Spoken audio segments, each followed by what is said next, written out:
Jime, de Argentina, Buenos Aires, México, El Salvador. Muy bien, muy variado, me encanta. Bueno, muchas gracias por estar acá. Mendoza, Argentina, qué lindo que es Mendoza, me encanta. Bueno, bienvenidos a todos. Chile, mirá, bueno, muy variado. República Dominicana, mirá, Perú, Buenos Aires, bueno.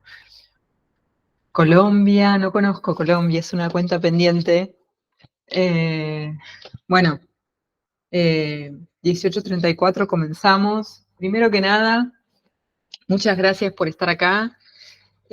Como les contaba, esta es una charla gratuita, no quiero ser monólogo, quiero que conversemos sobre reclutamiento, sí, reclutamiento de usuarios para proyectos de diseño de experiencia de usuario.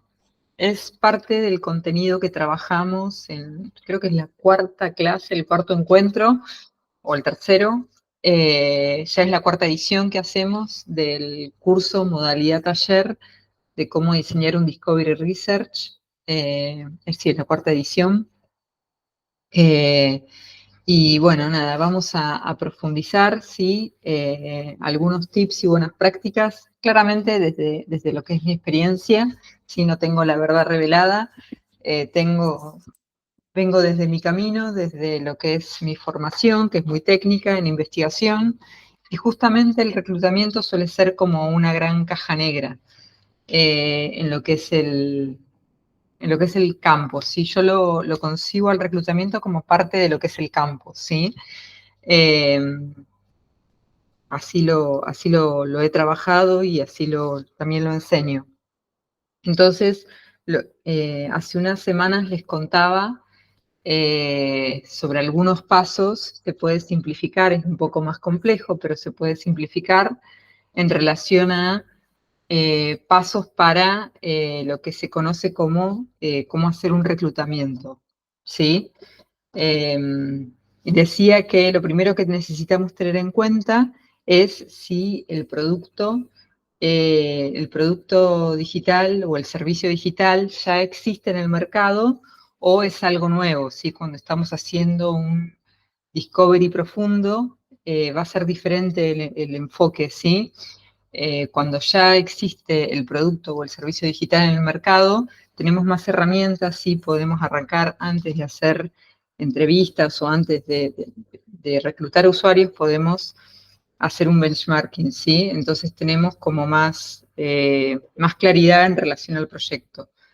Y siempre, nunca esto, ¿no? Como que nunca arrancamos de la nada, ¿sí? Siempre o hay investigaciones previas o podemos analizar con los datos que contamos, que casi siempre nos los da el stakeholder, ¿sí? Y luego, bueno, es el quid de la cuestión, ¿no? Definimos el segmento.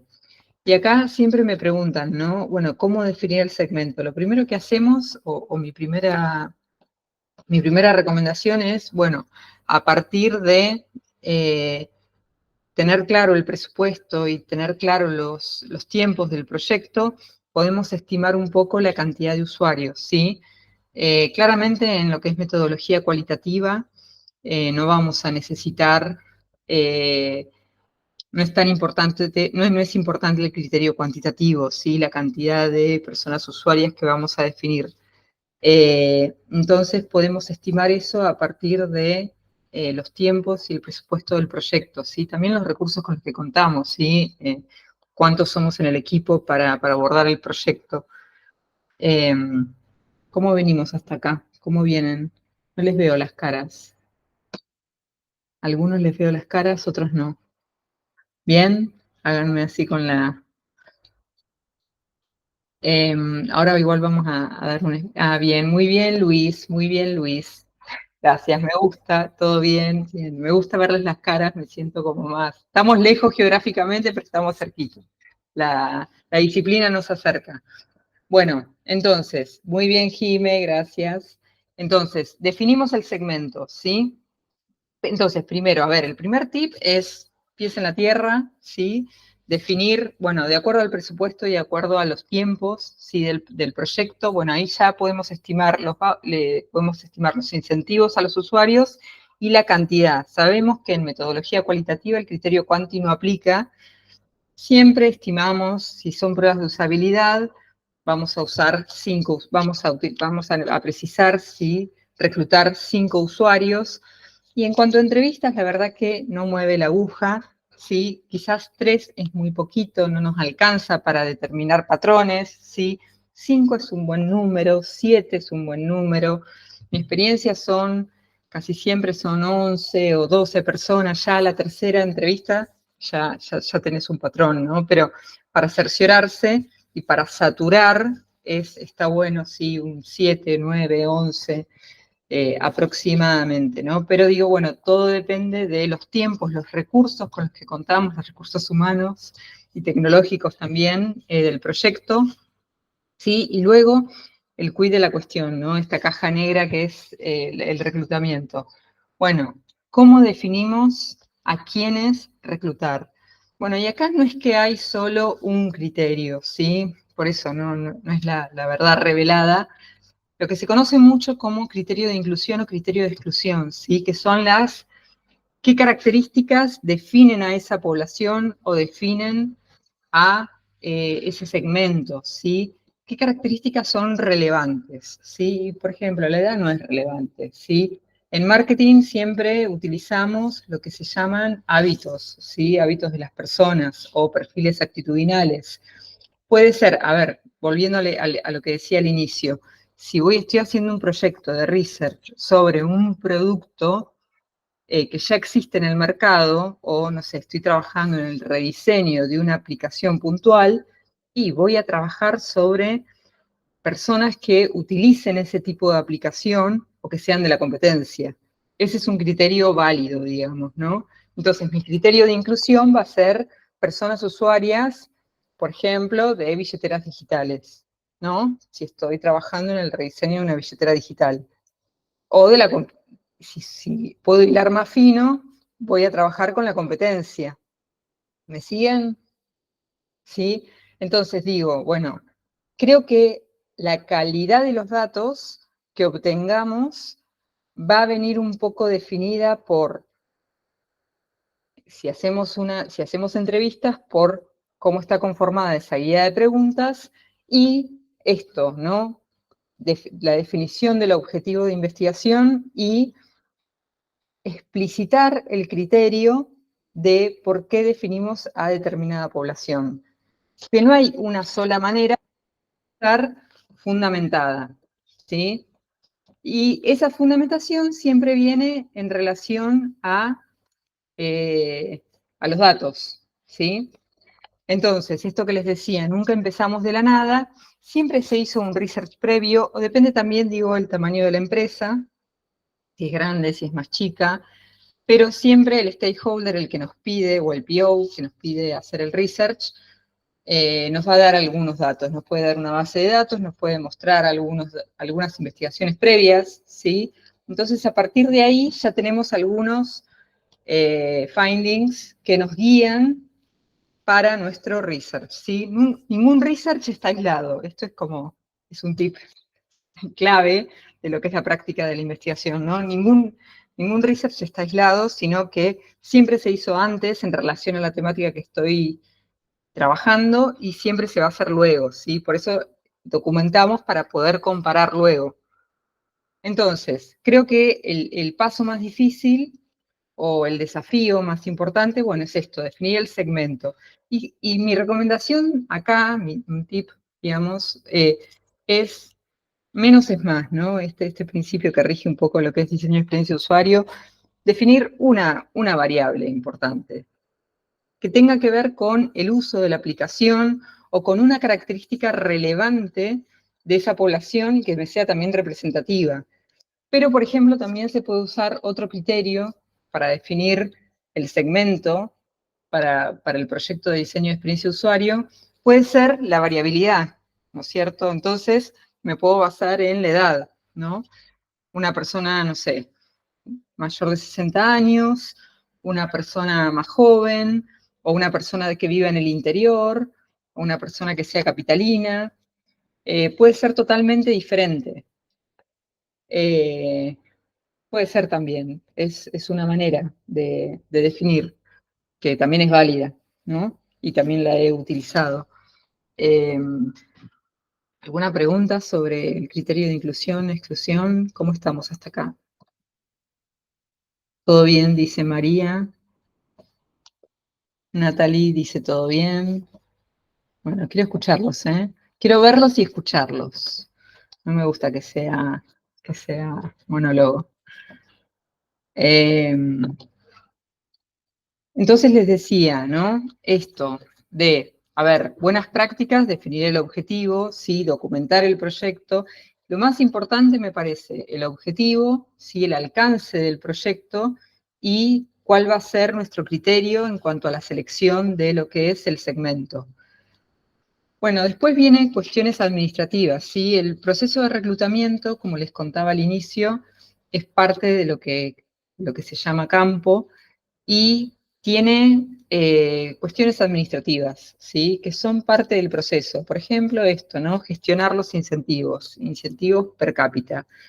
Después, bueno, redactar el acuerdo de consentimiento para que el usuario firme si vamos a grabar la prueba de usabilidad o lo que es la entrevista, ¿sí?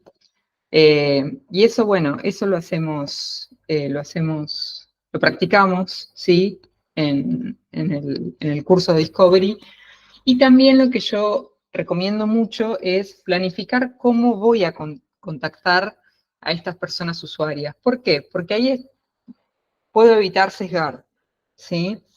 Entonces, mi recomendación, si ustedes me preguntan a mí, es hacerlo por email, ¿sí? Llamar es quizás un poco, no sé, puede sonar brusco, quizás, para el usuario. Hacerlo por mail, ser claro, es un proyecto para testear el uso de tal producto, tampoco contarle tanto, pero sí ser transparente con el usuario.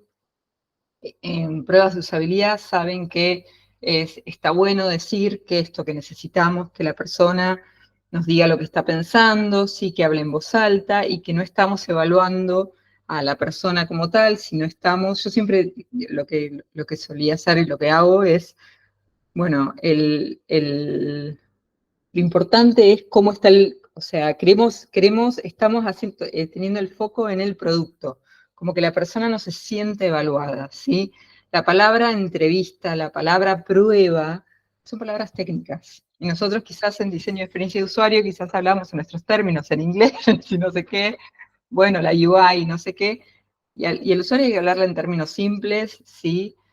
No hablarle en términos técnicos, y esto, no utilizar palabras técnicas. La entrevista es una palabra técnica y quizás a veces da miedo, ¿no? Entrevista, ¿para qué? ¿Querés saber cuánto gano? Como que no cae muy bien. Entonces es, bueno, mira, necesito tener una conversación online con vos. Y quizás ahí centrarnos en que, bueno, que la persona esté dispuesta, que sepa si es por Zoom, si es por Google Meet. Nosotros estamos súper acostumbrados a esas herramientas, pero muchas personas no. Entonces, no dar nada por dado, ¿sí? Entonces, eso, prepararlo y planificarlo, ¿sí? Ese es un tip, una recomendación que he dado a partir de equivocarme muchísimo, ¿no? Jime. Hola. Hola. Una consulta. Nosotros, bueno, hicimos una investigación sobre un rediseño de una plataforma en la sección de gaming. Fue muy interesante porque sí, quizás no quisimos como sesgar tanto y poner una edad, y justo salió que había un menor que fue todo supervisado, o sea, con el padre y demás. No usamos esa información, nos limitamos a otras edades, pero fue como muy interesante porque nos dio otro punto de vista. Entonces mi pregunta es también, ¿cómo hacer cuando tenemos como menores de edad y demás? Qué buena pregunta, Jime. Es algo que surge muy a menudo, tanto en investigaciones académicas como también en investigaciones de mercado. La recomendación es siempre tomar a ver si pueden, tomar lo que es los decisores de compra, ¿sí? O el cliente, por ejemplo. Hay muchas investigaciones, una cosa es el usuario, otra cosa es el cliente, ¿sí? O, por ejemplo, no sé, en investigaciones más académicas, no sé, con niños. No, trabajar con los padres, ¿sí? Que son los adultos responsables, ¿no? Hay una cuestión legal ahí, ¿sí? O sea, no podemos trabajar con menores de edad, pero bueno, nada, lo que pueden hacer también para cuidarse ustedes es hacer un pedido de autorización respecto de poder utilizar los datos recabados en el estudio si el padre da la autorización, ¿no? Por el menor. Y esto siempre igual sea menor la persona o sea adulto, nunca contar los datos sensibles, ¿sí? El apellido, el documento, historia clínica, todo eso es datos sensibles. Pero siempre, de un menor, siempre resguardarlo. Y lo que se utiliza mucho en investigación de mercado es trabajar con los adultos, ¿sí? Que son los decisores de compra, ¿no? Los decisores, los que van los clientes. Pero interesante, interesante. Y siempre, no, claro, por cuestiones legales no se puede trabajar con esa población, ¿no? Pero pueden pedir, digo, ya que surgió en el campo, digamos, siempre esto en antropología decimos, ¿no? Uno sale al campo con premisas de campo y se encuentra con otras preguntas en el campo, ¿sí? Es como que vas con los objetivos, la pregunta, con la guía de preguntas, todo, pero el campo te aparecen nuevas categorías en el campo. Entonces siempre en el campo suceden cosas nuevas y uno está, como investigador, está abierto a eso también, ¿no? Eh, entonces ahí, al ser un menor, bueno, ustedes tienen que tomar cartas en el asunto, digamos, de, ok, bueno, surgió esto, cuidamos, preservamos a la persona y la persona responsable nos autoriza a poder utilizar esos datos o no, ¿no? Que, bueno, a ver, se le explica, ¿no? Con fines de mercado, eso quizás está bueno hacerlo antes, pero bueno, no estaba contemplado que surja esto, ¿no? Decime vos. Sí, en realidad fue un usuario, fue el hijastro de una de mis compañeras. Ajá, Dijimos, fuera interesante. De hecho, lo grabamos, pero la voz ni siquiera grabamos en pantalla. ajá, Y fue como interesante hablar con él después de haber hecho todas las entrevistas con personas de 25 y más edades, como que nos dio otro punto de vista. O sea, claro, él consumía, pero consumía a través de una tablet, no con una notebook como hacían los demás. Qué tipos de juegos consumía, que tenía el control parental, que mira, los padres le decían cuánto. Entonces era como súper interesante, pero ujú. bueno, nada, sabíamos que en realidad queríamos como investigar y ver qué salía, pero bueno, nos fuimos para otras edades. Bueno, interesantísimo, interesantísimo.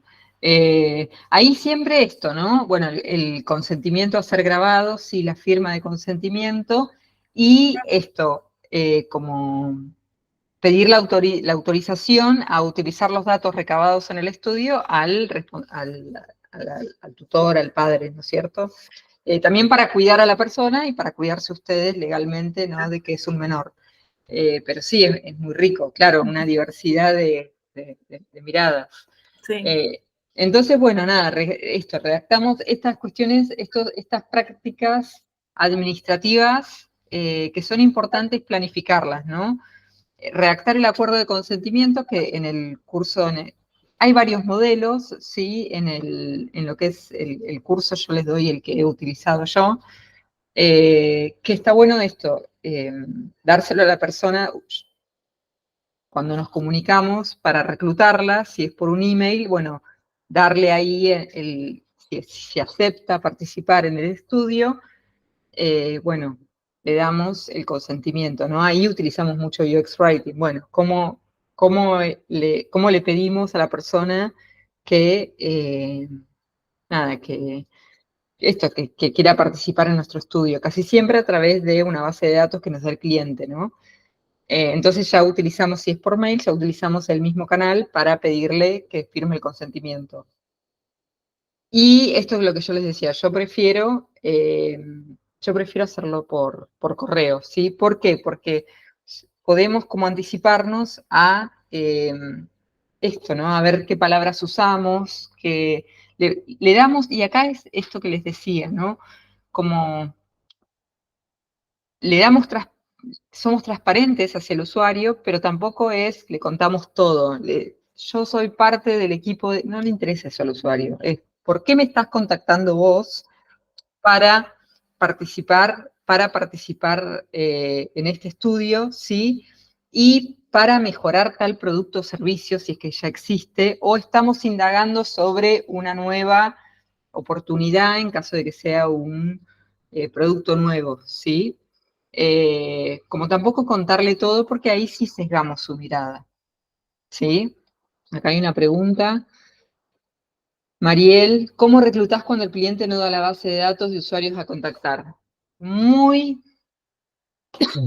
muy buena pregunta, Mariel. O cuando no tienes acceso a los usuarios. Eso es cuando no hay presupuesto. ¿No, Mariel? Eh, a ver, hay empresas, ¿sí? Hay empresas que se dedican al reclutamiento. Mi experiencia siempre fue trabajar con base de datos de las empresas. A ver, nadie te pide un research porque sí. ¿Sí? Siempre hay razones para hacer un proyecto de research con usuarios. En caso de no tener, exigirlas. Sugiero exigirlas, ¿sí? Eh, y en caso de que no te las den, trabajar con los datos de por qué vas a hacer ese research, ¿sí? Salir a buscar así de la nada y ya te da cuenta que la calidad de los datos va a ser un poco pobre, ¿sí? Por eso digo, el stakeholder que quiere invertir en la investigación te va a dar una razón por la cual te va a dar herramientas que son esto, o research previos, o datos que vos puedas definir a dónde buscar los usuarios. Así un tip para salir rápido de eso es, bueno, ir a la competencia y definir el criterio, bueno, listo, usuarios de este producto o este servicio, o que hayan usado el servicio o producto en los últimos 3 meses, ¿sí? Definir un criterio válido. Pero es un poco la tarea o el trabajo del PO darte esos datos. No sé si te respondí, Mariel. Eh, sí, Luis. Oye, tú eres antropóloga, ¿verdad? Así es, eso dice el título. Pregunta, porque, por ejemplo, yo estudié negocios y yo estoy más, o sea, también he hecho research de manera profesional.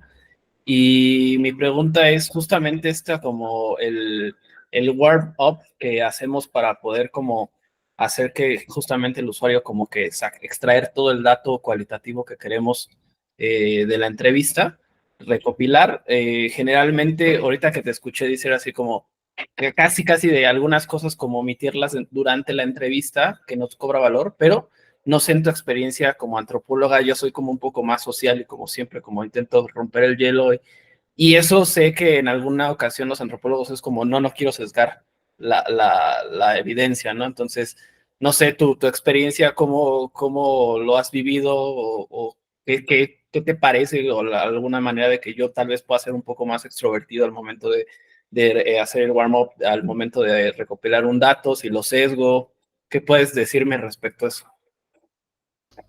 Luis, muy interesante tu pregunta, tu consulta. ¿De dónde sos, Luis? De México. Ay, qué lindo México. Bueno, gran comunidad de antropólogos en México, somos hermanos. Allá desarrollaron mucho lo que es la antropología aplicada. Muy interesante tu pregunta, Luis. A ver, el warm-up es súper importante. Les voy a contar un secreto. que no es tan secreto, pero bueno, solo los que hemos tenido, hemos caminado ya bastante en las entrevistas, sabemos. La entrevista se trata más de escuchar que de preguntar, aunque hacemos la guía de preguntas, claramente. Que eso es una herramienta interna del equipo de trabajo, de investigación y del equipo de UX, ¿no? Pero esto que les decía sobre la documentación, ¿no es cierto? La escucha activa es todo, ¿sí? Y hay una colega, que no me acuerdo el nombre, pero escribió un libro todo sobre listening y habla justamente de esto, ¿no? Y es, a ver, yo, Luis, te voy a hacer una entrevista a vos, los primeros 10 minutos, y quizás hablemos del clima, hablemos de, bueno, me contaste que sos de México, y hablemos de, sí, del clima o de cualquier cosa, hasta que yo me gane tu confianza, que por eso está la ética, ¿no es cierto? Antes de llegar a eso, lo que yo hice fue esto, ¿no? Tener claro una documentación respecto de, bueno, el objetivo del proyecto, la definición del segmento, ¿sí? Y, sí, la definición del criterio de segmento y, bueno, esto, cómo voy a contactar a los usuarios. Y un tip, eso es, siempre vamos de lo más general a lo específico, ¿no es cierto? Pero es ganarme la confianza de la persona, ¿sí? Sentirla que esté cómoda, no hablarle en términos técnicos, esto que les decía antes, no hablar en términos técnicos, y ser esto, bueno, siempre la ética está presente en nuestra práctica profesional, eh, pero la entrevista, el warm-up es sobre todo la escucha. ¿Y para qué yo armo la guía de preguntas?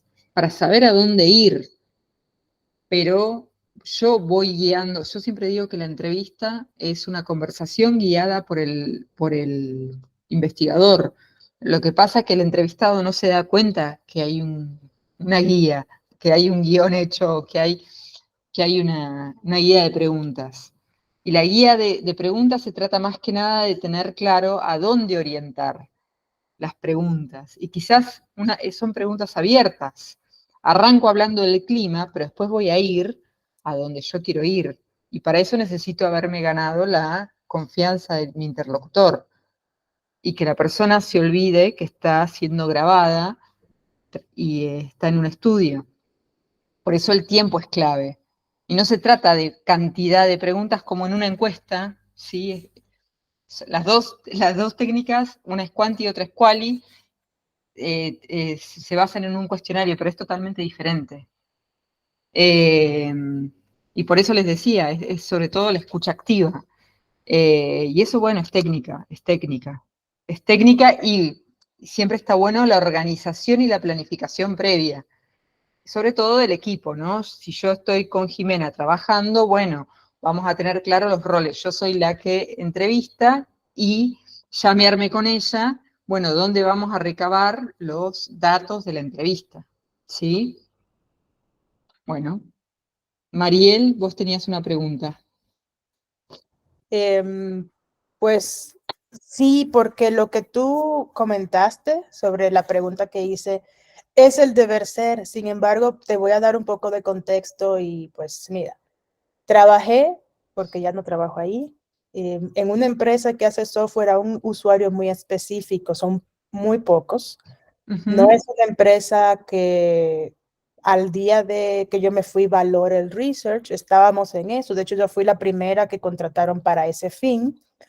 El equipo era de 4, se quedaron 2, debido a todas las presiones. No estaba en una posición la empresa de contratar una agencia que haga el reclutamiento. Sin embargo, sí, gente que conoce gente dice, ese usuario sale muy caro. Son ingenieros de procesos que trabajan en refinerías. Entonces, son poquitos. Y lo que tuvimos que hacer nosotros para poder llevar el proyecto a cabo es, ok, dame nombres, le decíamos al PM, dame algún nombre, qué sé yo. Habían listas por el departamento de atención al cliente y todo eso, pero era mandar mails a ver si respondían. Entonces, en un futuro no muy lejano, que yo me vuelva a incorporar a la fuerza laboral, ¿de qué otra forma podría yo abordar esto porque el proyecto que se estimaba que iba a durar 3 meses terminaba durando 4 o 5 debido a la falta de contacto con usuarios. Porque te puedo mandar un mail, Ine, pero no te puedo obligar a leerlo, ni mucho menos a responder. Entonces, nos ejercían una cierta presión y yo siempre decía muy estoicamente, pues es que mira, esto es lo que yo he hecho. No lo digo, te lo estoy mostrando. Pues, ¿qué otra cosa puedes hacer? ¿Qué me recomiendas tú hacer que yo no haya pensado? Entonces te pregunto a ti, ¿qué recomendación darías tú si tuvieras alguna en este caso que es muy particular? Qué interesante, Mariel. ¿De dónde sos, Mariel? Soy dominicana, pero vivo en Ciudad de Ay, México. ay, qué lindo, República Dominicana. Tampoco tengo pendiente ir y a México también, a México también. Cuando Me tú quieras, encanta. Ay, país, aquí sí. estamos. Sí, sí, sí. Aparte lo que es DF, o sea, los museos, me encanta, todo lo de Frida Kahlo, Diego, me encanta, me encanta. No, y bueno, y la comunidad antropológica es muy fuerte allá, yo también. Ay, gracias, Mariel. Bueno, qué interesante lo que planteas, Mariel, y es algo habitual lo que planteás. Lo he vivido también, lo he vivido. Sé de lo que me hablas. Eh, Ahí es, a ver, claro, es lo que yo planteo es como es un escenario muy ordenado, ¿no? Pero es, a ver, claro, cuando el cliente ya sabe que va a hacer un research, entonces sabe que está invirtiendo en research y por eso me contratan a mí, no soy barata, y justamente, bueno, te da los elementos que vos necesitas, que son justamente los datos, ¿no? Los datos previos, que obviamente esto se firma, ¿no es cierto? Los acuerdos de confidencialidad, todo es, cuando hablamos de datos, de dinero, es todo confidencial, claramente. Pero en proyectos de los que vos me contás, Mariel, he trabajado también, y ahí es, bueno, hacernos amigos de Business Intelligence, si es una empresa grande, si es de los sectores de otros equipos de trabajo que tienen los datos, y hacerles preguntas a esos datos. Y ahí quizás no es mandar mail, sino es, ok, bueno, organizarse el equipo. Si es una persona, es un problema porque no alcanza una persona, me ha pasado, de hacer el trabajo de 5, pero organizarse el equipo y decir, bueno, a ver, explicitamos, tenemos hipótesis, este criterio, ¿sí? Bueno, ¿con qué datos contamos? Ok, con esta base no me sirve quizás dar un email y trabajar con el área comercial de dar, aunque sea gestionar un descuento, algo, un incentivo que no le salga tan caro a la empresa. Y quizás eh, quizás lo que haces ahí es, sí, esto, gestionar un descuento, ¿no es cierto? Pero a hacer llamados. Lo que pasa es que este trabajo administrativo que yo les decía de reclutamiento, bueno, lleva tiempo, ¿sí? Eh, Ahí es, bueno, justamente lo que decía al inicio, de ver cuánto tiempo y cuántos recursos y cuánto presupuesto contamos al inicio del proyecto. Y quizás es más la presión por trabajar con usuarios y trabajar con lo que tenemos, ¿sí? Y quizás el criterio de selección es es muy simple, ¿sí? Bueno, clientes de la empresa. No sé si te respondí, Mariel. Era un comentario que no veía venir y que sí pretendo en el próximo lugar aplicarlo a ver qué pasa. Es a lo que me comprometo. A ver. Bien, bien, bien. Gracias. No, gracias a ustedes. Bueno, esto, ¿no? Está bueno lo que trae Mariel porque son proyectos que suelen pasar, ¿sí? Esto cuando hacemos pruebas guerrilla, ¿sí? También utilizar lo que ya se ha hecho, ¿no? Como que creo que el otro día que hablaba con Balu, ¿sí? Sobre UX Research y UX Writing, hablábamos de esto, ¿no? Como que quizás se desestima mucho los trabajos ya hechos, ¿no? Y quizás no es necesario hacer nuevo research, ¿sí? O quizás sí, pero que esté fundamentado ese nuevo research, ¿sí?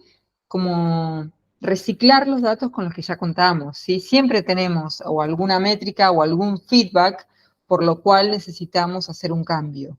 Y también tener claro cuál va a ser el impacto de esa investigación o de ese proyecto. Y quizás generamos más valor al equipo, reciclando el research previo o los datos con los que ya contamos, ¿sí? Necesitamos integrar más los datos, más que esto, ¿no? Como hacer research o hacer pruebas de usabilidad porque hay que hacer pruebas de usabilidad o hacer discovery porque hay que hacer discovery. Salirnos de eso y decir, bueno, a ver, ¿qué necesitamos mejorar? ¿Sí? ¿Por dónde van los objetivos de negocio? ¿Y qué nos están pidiendo los clientes hoy? Y hacer la investigación para mí siempre es estratégica, ¿sí? Aunque sea UX Research, e ir por ahí, ¿sí? Y acomodar las técnicas de acuerdo a eso. Por eso es claro y una buena práctica siempre es tener claro el objetivo. Esa es mi recomendación, ¿no? Pero bueno, me ha pasado esto que vos contás, Mariel, también, tener pocos recursos, sí, una persona que cubre 5, y bueno, ahí es negociar, ¿no es cierto? Pero bueno, creo que es aprendizaje puro, ¿no?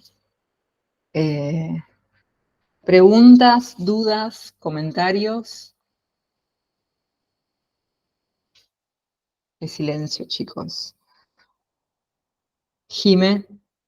Y cuando decís reciclar información, o sea, cuando hablamos de tiempo, más o menos, o sea, vos agarrás una investigación que ya se hizo, pero que se hizo hace 2 años. 2 años no me sirve mucho. Por eso. Es mucho tiempo.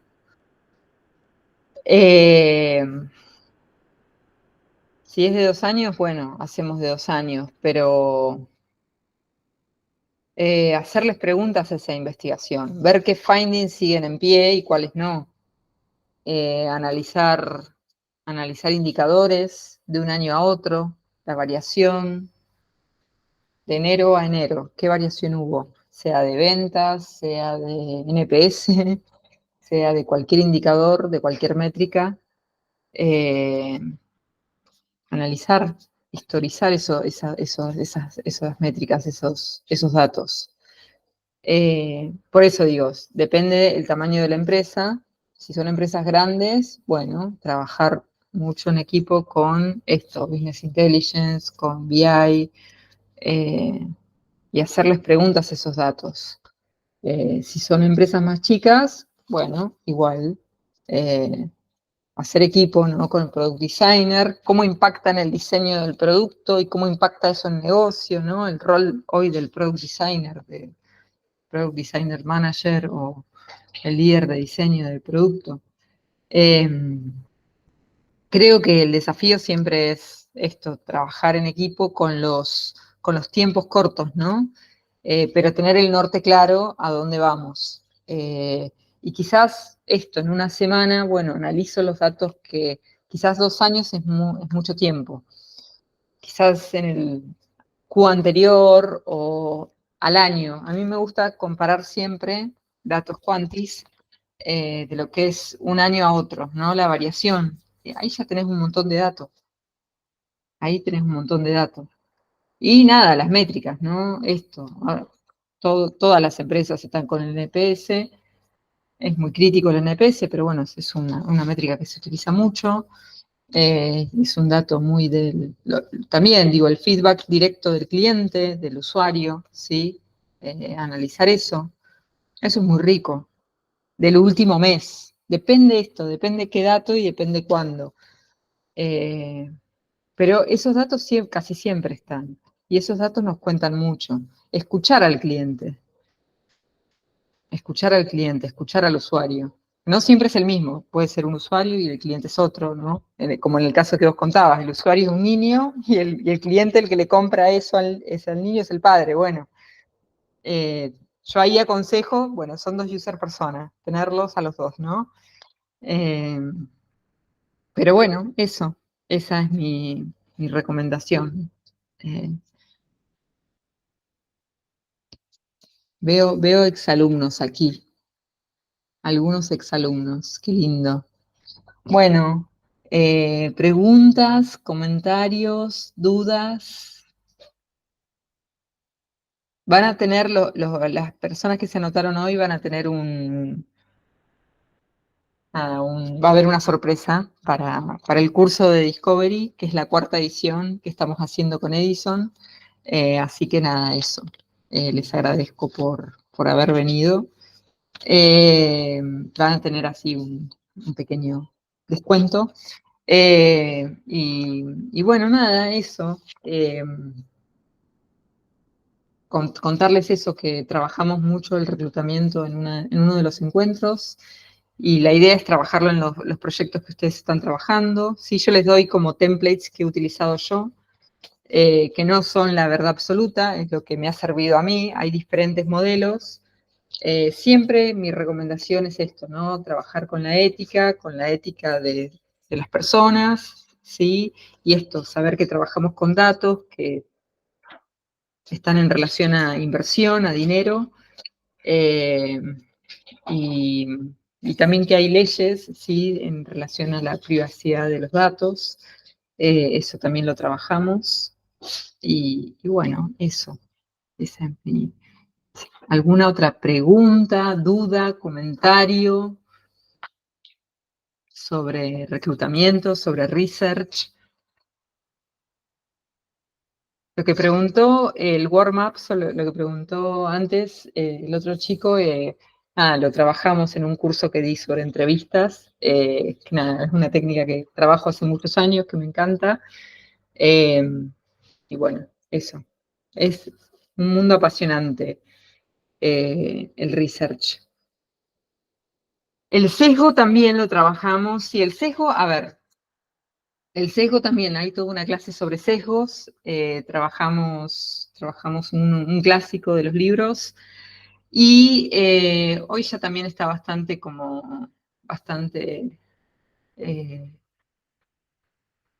bastante difundido ya sobre los sesgos. Los sesgos siempre están presentes a la hora de investigar, en la planificación, durante el análisis, y esto en la entrevista. En la encuesta tenemos previa anticipación, ¿sí? Sobre cómo formular las preguntas para no cometer errores. Y a la hora de analizar los datos también tenemos presentes sesgos.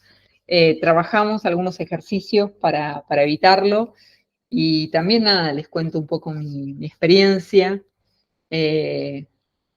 para evitarlos. Siempre están presentes, siempre están presentes. Una cosa son los sesgos, otra cosa son los prejuicios o los preconceptos también que tenemos sobre un tema a investigar, ¿sí? ¿Hay alguna herramienta que utilices para la recopilación de los datos obtenidos? Sí, y es Google Sheet. Excel. Soy fan de Excel. Para análisis cualitativo, para análisis quanti y para análisis quali. Ya igual no hago tanto análisis quanti, pero he hecho muchos años. Pero para documentar soy fan de Excel.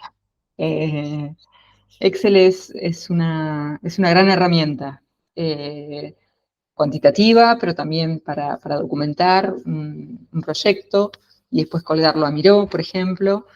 Objetivos, ¿sí? Participantes, es como estatus, y para poner como diferentes fechas, ¿no es cierto? Q1, Q2, Q3, para sistematizar. Es necesario sistematizar los datos. Y esto que me preguntás sobre la recopilación de los datos obtenidos, bueno, ahí se aprende, ¿no? Todo se aprende en la vida. A integrar, a leer los datos, a integrar y hacerles preguntas a esos datos. No nos quedamos solo con los datos recabados en la aplicación de una técnica. Lo importante es poder relacionar esos datos con otros datos. Y eso se requiere, bueno, experiencia, ¿no? O entrenamiento. Pero mi gran herramienta para documentar es Excel. Excel o Google Sheet. O bueno, Google Doc, ¿no? En UX Writing usamos mucho también Google Doc. El briefing, la otra vez hablaba con esto con Balu, ¿no es cierto? Las similitudes en las prácticas de UX Writing. ¿Hay algún UX Writer acá? Bueno, somos primos hermanos, ¿no? Con los UX Researchers, porque trabajamos mucho con el objetivo de investigación y de comunicación en un caso, y con el brief, ¿no es cierto? El brief del proyecto es clave. También el brief sirve para poner a todo el equipo en la misma mesa, ¿no es cierto? Estar todos con la misma meta en común. Pero la gran herramienta que utilizo es eso, Bullsheet. Me encanta. Así que bueno, gracias por haber venido. ¿Alguna otra pregunta? Veo a muchos no, algunos exalumnos. Qué lindo, qué lindo, qué lindo. Gracias por estar aquí. Y bueno, los espero en la 4ª edición. Gracias a vos, Adri, Jime, a Mariel, Caro, bueno, Tommy de Edison, Pamela, Catherine, y a todos los que entraron y vinieron, se fueron. Esta igual conversación queda grabada. Gracias, Jime, gracias, Adri. Así que bueno, nada, eso, los espero en la 4ª edición. Es online, quedan las clases grabadas, trabajamos, es mucha práctica, ¿sí? Es muy enriquecedor. Y bueno, me encantaría verlos. Pueden ver otros Q&A que he dado también de buenas prácticas de research en Edison, de las otras ediciones. Y bueno, gracias Mariel. Un gusto, me encanta toda Latinoamérica acá, me encanta. Quiero viajar a todos los lugares, Mendoza, México, Dominicana, me encanta Perú. Gracias Pamela. Y bueno, nada, los espero. Así que, bueno. Cualquier cosa, esto, estoy ine.antropóloga en Instagram, pero mi recomendación es más LinkedIn, comparto más por ahí. Así que nada, los espero que conectemos por ahí. Así que bueno, gracias Tommy, gracias a todos por haber venido y nos vemos prontito. Y van a recibir una sorpresa linda de Edison. Bueno, besotes, gracias. Chao. Adiós. Chao.